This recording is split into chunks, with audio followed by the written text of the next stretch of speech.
Hello and welcome back to NFL Daily, where Mystic May is going to give you his picks for Week 7 of the NFL season. Now let's get into it.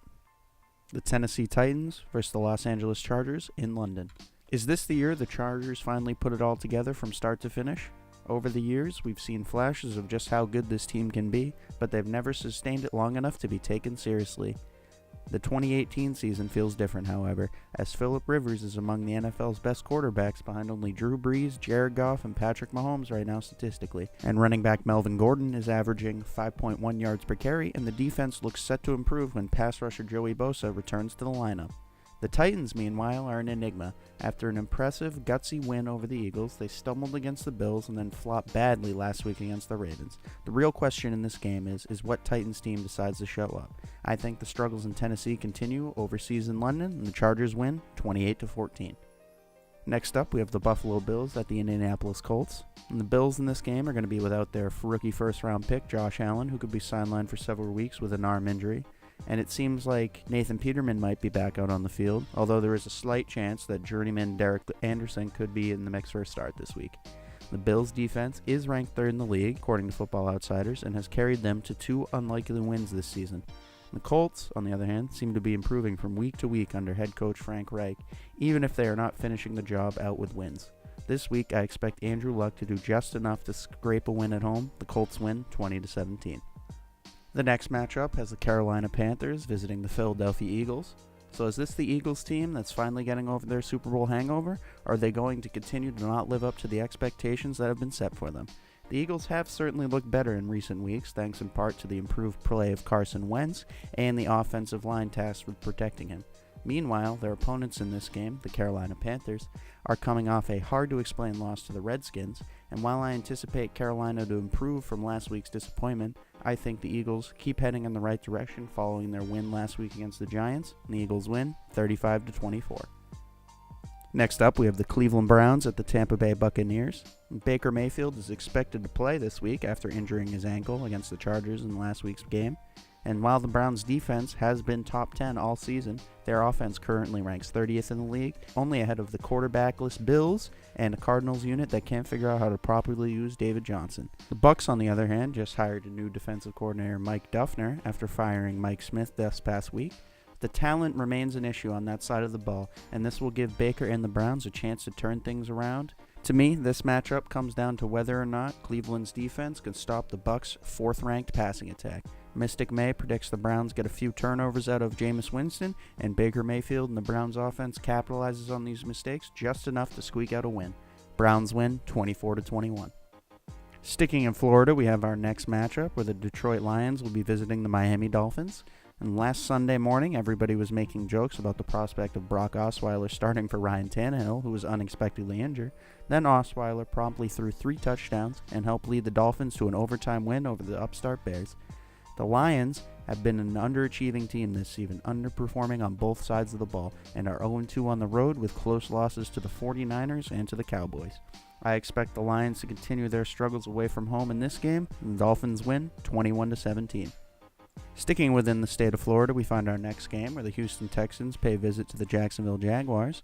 The Texans should be much better, especially on offense, than they have been this season, but some suspect play calling by head coach Bill O'Brien and some crucial on-field mistakes have them treading water at 3-3. And while they could have 4 or 5 wins, they could also be sitting at 1-5 just as easily. But Houston does have a franchise quarterback in Deshaun Watson, and the Jaguars, well, they have Blake Bortles, who continues to play, well, like Blake Bortles. And he's been a massive liability this season, and the defense, which just gave up 40 points to the offensively challenged Cowboys last week, hasn't been able to carry the team to wins like they did much of last season. I think Watson has a statement game this week, while the Jags offense continues to struggle. Texans win 28-14. Finally, leaving the state of Florida, we have the Minnesota Vikings coming up against the New York Jets in New York. And a year ago, the Vikings offense was ranked 5th in the league and its defense was ranked 2nd. And that goes a long way in explaining their 13-3 record and the trip to the NFC Championship game.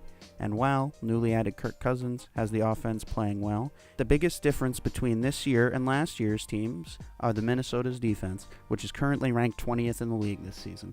The Jets have drastically improved on the defensive side of the ball from 18th last season to being ranked 7th this season, And add to this rookie quarterback Sam Darnold, who has shown glimpses of being a franchise quarterback this season, and I expect the Jets to be able to limit the Vikings' potent passing attack and have too much on offense for the struggling Vikes defense. Jets win 24-20.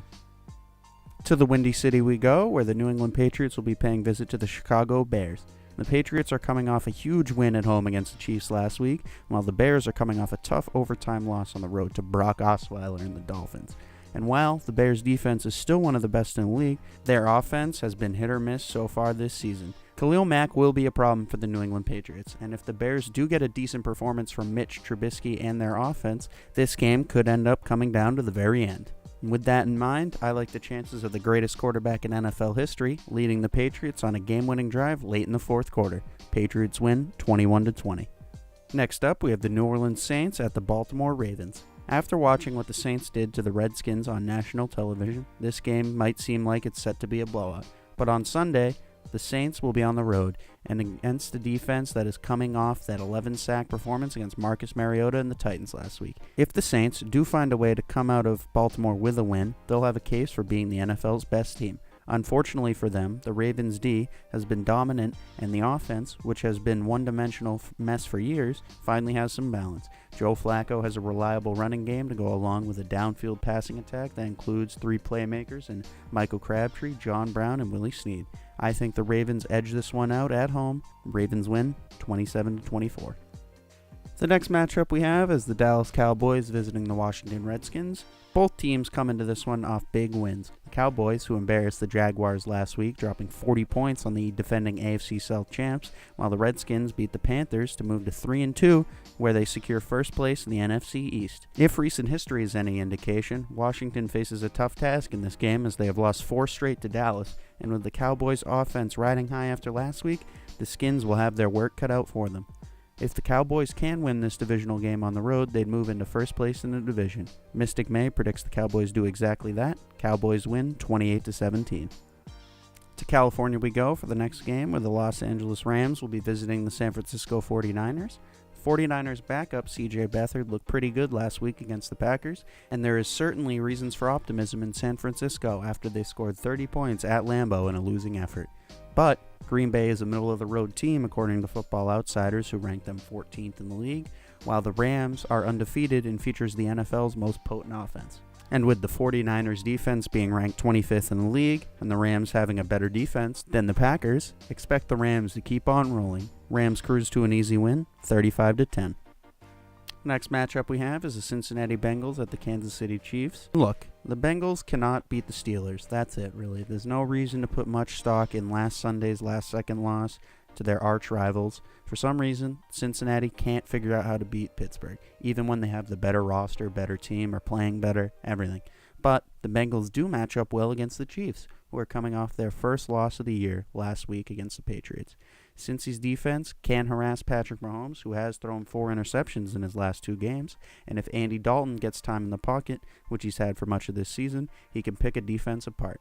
And with the Chiefs' defense being one of the very worst in the league, Dalton will do just that. Bengals win 28-27. In the final matchup of the week, we have the New York Giants visiting the Atlanta Falcons. And the Giants are coming apart at the seams, mostly due to the fact that their 37-year-old quarterback looks and plays like he doesn't want to be on the field. But there is no plan B for the Giants, at least at quarterback, because the team used their number 2 overall pick on transcendent talent, running back Saquon Barkley.